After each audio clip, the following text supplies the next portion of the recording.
अच्छा एक बात बता ही देता हूँ तुझे।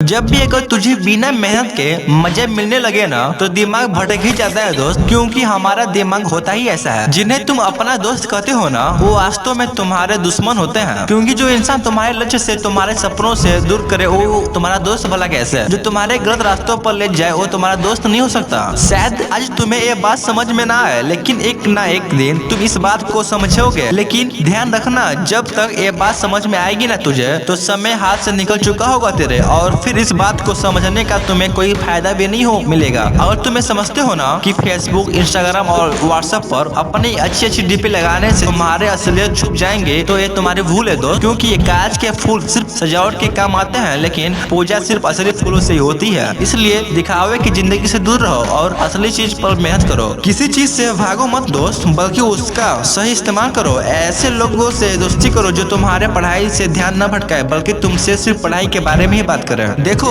आग से खाना भी पका सकते हो और खुद को जला भी सकते हो। मोबाइल का सही इस्तेमाल भी कर सकते हो या इससे से खुद को बर्बाद भी कर दे सकते हो। ये केवल आप पर निर्भर करता है मेरे फ्रेंड। हमेशा कुछ नया सीखो, इससे तुम्हारा इंटरेस्ट सीखने में बढ़ेगा। जिंदगी का कोई लक्ष्य बनाओगे तभी पढ़ाई में मन लगेगा। आप चाहो तो अपने मोबाइल में खाली समय में गेम खेलने के बजाय कुछ अच्छी ऑडियो बुक सुन सकते हो, जैसे कि the science of success, Chanakya नीति, और चाहे तो स्टीव जॉब्स जैसे बहुत से लोगों का बायोग्राफी सुन सकते हो। इनसे आप अपने जीवन के लिए एक सही लक्ष्य तय कर पाएंगे और फिर आपका पढ़ाई से मन कम भटकेगा। अगर तुम्हारा पढ़ाई में मन नहीं लगता है दोस्त, तो इसका सीधा सीधा एक ही मतलब है कि आपके जिंदगी का कोई मोटिव ही नहीं है। अपने सपने को लेकर आपका विजन क्लियर ही नहीं है, और साथ ही साथ तुम अपने जिंदगी को लेकर के सीरियस भी नहीं हो। अगर तुम वाकई में चाहते हो ना कि तुम्हारा मन पढ़ाई में लगे तो सबसे पहले अपनी लाइफ का कोई गोल डिसाइड करो। अपने दिमाग में ये बात तो क्लियर करो कि तुम्हें लाइफ में करना क्या है और क्या अचीव करना है, और फिर उसे पाने के लिए